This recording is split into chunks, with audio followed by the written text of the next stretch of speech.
Mulai. Bismillahirrahmanirrahim. Assalamualaikum warahmatullahi wabarakatuh. Kami dari kelompok 13 akan membahas tembaga. Sebelumnya kami beranggotakan Fajri Prasetyo, Ilham Nur Padli, dan Nurrochim Ibnu Sidik. Selanjutnya, identifikasi hazard dan sumber polutan. Selanjutnya, pengertian tembaga. Tembaga dengan nama kimia kaprum dilambangkan dengan Cu. Unsur logam ini berbentuk kristal dengan warna kemerahan. Bisa bersumber dari peristiwa alam seperti pengkisan dan hujan. Unsur tambahan di dalam dapat ditemukan dalam bentuk persenyawaan atau dalam senyawa padat dalam bentuk mineral. Tembaga merupakan logam yang ditemukan dalam bentuk senyawa sulfida CuS. Dalam badan perairan laut, tembaga dapat ditemukan dalam bentuk persenyawaan ion seperti CuCO3, CuCuOH, dan sebagainya. Selanjutnya, tembaga sering digunakan pada pabrik-pabrik yang memproduksi peralatan listrik karena memiliki penghantar listrik yang baik dan jelas. Bisa berasal dari buangan bahan yang mengandung tembaga seperti dari industri galangan kapal, industri pengolahan kayu, dan limbah domestik. Tembaga juga banyak digunakan dalam industri cat, industri fungisida, serta digunakan sebagai katalis, baterai elektroda, dan sebagai pencegah lumut. Selanjutnya ada sifat logam dibagi menjadi dua, yaitu sifat fisika dan sifat kimia. Untuk sifat fisika sendiri, tembaga mudah ditempa, bersifat elastis sehingga mudah untuk dibentuk sesuai dengan kebutuhan seperti untuk pipa, lembaran tipis dan kawat. Titik leleh 1083 derajat dan titik didih 2301 derajat. Selanjutnya ada sifat kimia. Pada kondisi tertentu yakni sekitar 300 derajat, tembaga dapat bereaksi dalam oksigen membentuk CuO yang berwarna hitam. Sedangkan pada suhu yang lebih tinggi akan terbentuk Cu2O yang berwarna merah. Logam Cu dan beberapa bentuk persenyawaan seperti CuO3, CuOH2, dan CuCN tidak dapat larut dalam air dingin atau air panas, tetapi dapat dilarutkan dengan asam.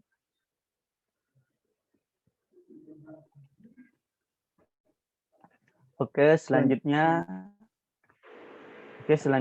adalah sumber tembaga, di mana sumber tembaga sendiri dibagi menjadi dua, yaitu sumber alamiah dan non-alamiah. Untuk sumber alamiah sendiri, unsur ini dapat bersumber dari peristiwa pengikisan dari batuan yang mengandung mineral Cu. Terus sumber lain adalah dari debu, partikulat Cu yang ada di dalam udara yang dibawa turun oleh air hujan.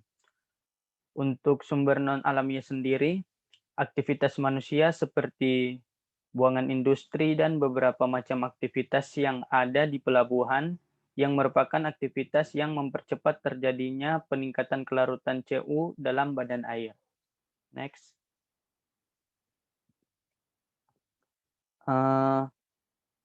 Selanjutnya ada fungsi tembaga bagi tubuh. Ada beberapa fungsi tembaga bagi tubuh. Yang pertama itu mengsintesis protein-protein kompleks, jaringan kolagen di dalam kerangka tubuh dan pembuluh darah. Yang kedua, mengsintetis pembawa erang atau neurotransmitter. Yang ketiga, pencegah anemia. 4, komponen enzim.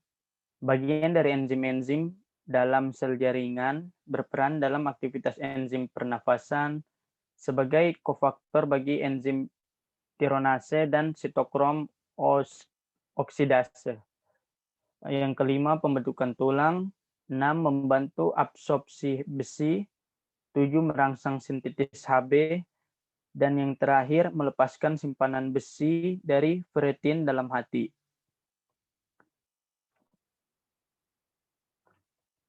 Selanjutnya akan membahas tentang efek atau dampak yang ditimbulkan dari tembaga.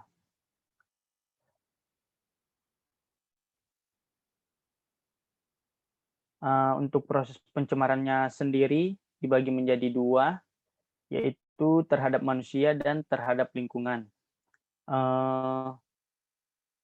Terhadap manusia, di mana tembaga berupa debu masuk jalur pernapasan dimulai dari proses gugus sulfhidril sehingga fungsi kerja enzim pada jaringan tubuh akan terganggu. Mekanisme yang kedua adalah berikatan dengan enzim pada siklus Krebs sehingga proses oksidasi fosforilasi tidak terjadi. Mekanisme yang ketiga adalah dengan efek langsung pada jaringan yang terkena yang menyebabkan kematian atau nekrosis pada lambung dan saluran pencernaan, kerusakan pembuluh darah, perubahan degenerasi pada hati dan ginjal. Sedangkan terhadap lingkungan itu, di mana limbah yang berasal dari industri pelapisan logam yang mengandung tembaga dan nikel, serta cairan yang bersifat asam. Limbah ini bersifat korosif, dapat mematikan tumbuhan hewan air.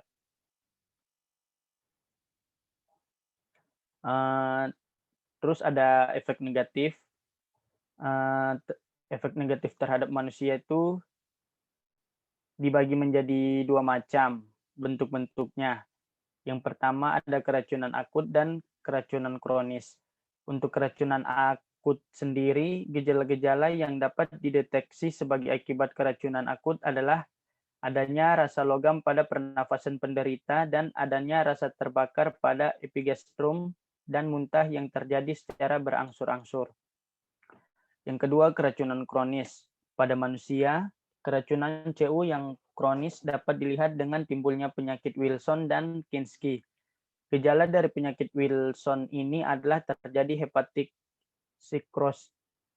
sirokosis, kerusakan pada otak dan demyelinasi, serta terjadi penurunan kerja ginjal dan pengendapan CU dalam kornea mata. Sedangkan penyakit Kinski dapat diketahui dengan terbentuknya rambut yang kaku dan berwarna kemerahan pada penderita. Untuk terhadap lingkungan sendiri, di mana logam berat yang masuk ke dalam lingkungan perairan akan mengalami pengendapan. Kemudian diserap oleh organisme yang hidup di perairan tersebut. Yang kedua, logam berat memiliki sifat yang mudah mengikat bahan organik dan mengendap di dasar perairan dan bersatu dengan sedimen sehingga kadar logam berat dalam sedimen lebih tinggi dibandingkan dalam air. Mengendapnya logam berat bersama dengan padatan tersuspensi akan mempengaruhi kualitas sedimen di dasar perairan dan juga perairan sekitarnya. Ketika di tanah, tembaga akan terikat pada bahan organik dan mineral, terakumulasi pada tanaman dan hewan ketika berada di tanah.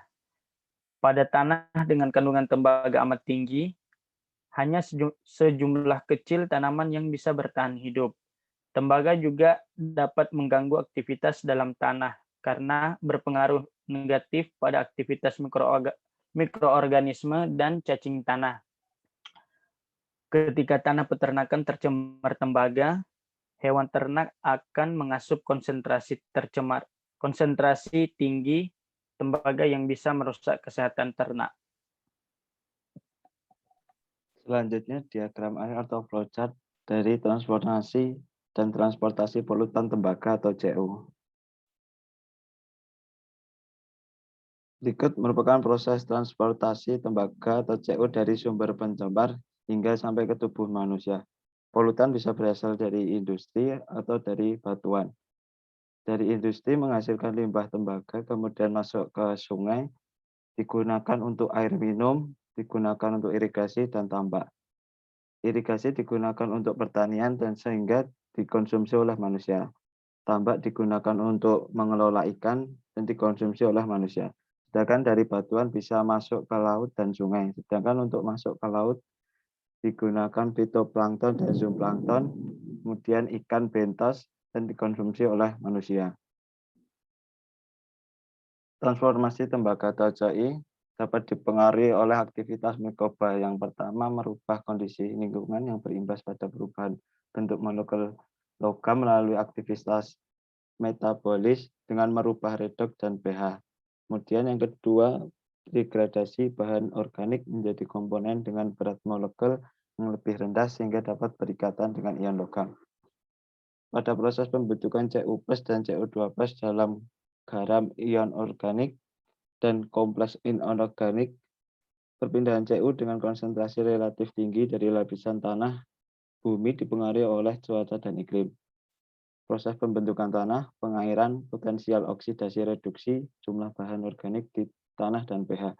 Kondisi tanah yang memiliki kandungan asam akan meningkatkan kelarutan CU, sedangkan pada kondisi basah, CU cenderung difilter oleh tanah sehingga akan terlarut dan terbawa air yang mengakibatkan defisiensi CU pada tanaman. Variasi kualitas tanah mempengaruhi pengambilan CU oleh akar tanaman. Pada tanaman, CU diakumulasi di akar dan di dinding sel serta didistribusikan melalui berbagai cara. Kemudian perencanaan sampling logam berat atau CU menggunakan alat SSA. Yang pertama, pengambilan sampel dilakukan di lokasi pengambilan sampel ditentukan berdasarkan hasil survei lokasi outlet untuk mengambil sampel sungai dan sedimen.